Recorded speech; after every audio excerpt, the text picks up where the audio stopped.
میں بھی مل گیا، جنت بھی مل گئی، میرا ساتھ بھی مل گیا، میری خدمت بھی کرے گا، جہاں میں رہوں گا وہاں تو بھی رہے گا، مگر ایک کام تو کر لے باقی میں کر لوں گا، ایک کام تو کر باقی میں کر لوں گا۔ عرض کی آقا وہ کیا؟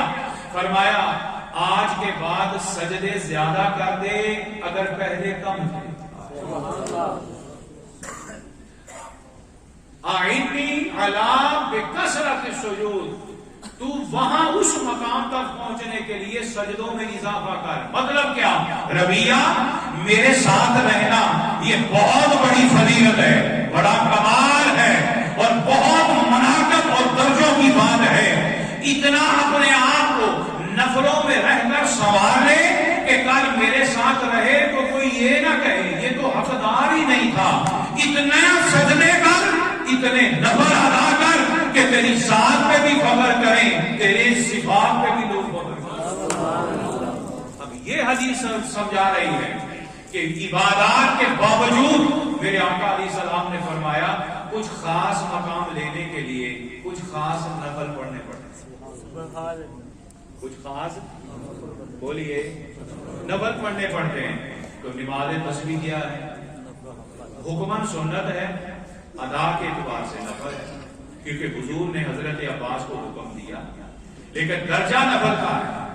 تہجد نفل ہے، اشراق نفل ہے، اوابین نفل ہے، چاشت نفل ہے، تمام نمازیں فرضوں کے علاوہ نفل ہیں۔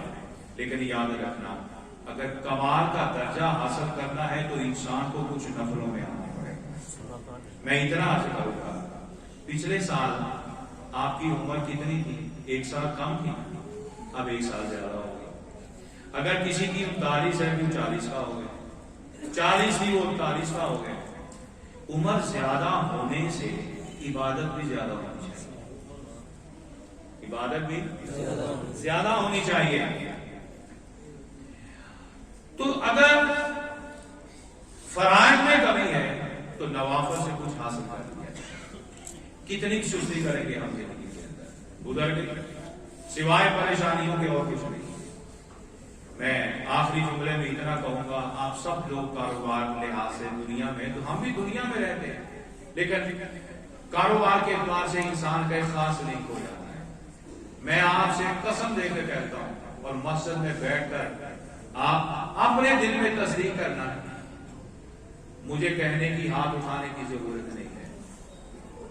زندگی کے اس حصے تک آپ نے اونچ نیچ دیکھی، مال بھی دیکھا ہوگا، اللہ سب کو دے، کبھی کمی نہ کرے، محتاجی نہ کسی کو دے، لیکن سب کچھ حاصل کر کے اگر عروج بھی پایا، محل بھی بنائے، بنگلے بھی بنائے، پھر تھوڑا سا نیچے آ گئے، پھر عروج ملا، زندگی میں مال اپ ڈاؤن سارا کچھ دے کر بھی مجھے قسم دے کے کہیے گا کبھی زندگی میں سکون سے سوئے ہوئے؟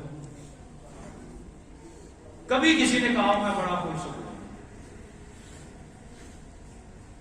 اگلی کوئی نہ کوئی ٹینشن ہے آگے، بولے ہوتی ہے کہ نہیں ہوتی؟ اور آج میری یاد رکھنا، اس دنیا میں سکون نہیں، سکون نہیں، چاہے کوئی بڑے بڑے بلٹ پروف محلات کے اندر ہی کیوں نہ رہے، لیکن سکون نہیں ہے۔ سکون وہ شاید وہی حاصل کرتا ہے جس کا ایمان نہ رہے، لیکن سکون ان کو بھی نہیں۔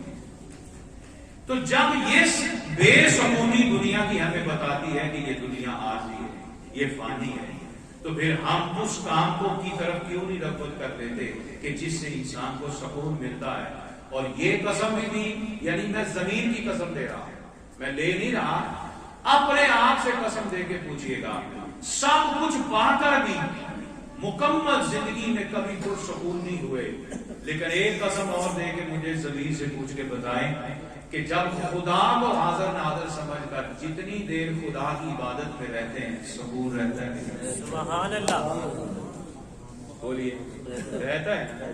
تو یارو چھوڑو دنیا کی جگہ کو، کبھی زندگی کی آخری سانس تک نہیں ختم، وقت نکالو۔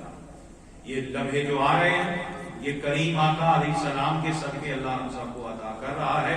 کوشش کرو ان نوافل نوازوں کو، فرض تو فرض ہیں وہ تو کر رہے ہیں، تو نبی پاک علیہ السلام شعبان کے اندر خود کو عبادت میں زیادہ مصروف فرماتے. یہ تسبیح نماز ہے، رغبت کریں اس کے اندر اور نوافل ادا کریں تاکہ اللہ تبارک و تعالیٰ کو ہماری یہ ساری زندگی کے معاملات پسند آ جائے. اللہ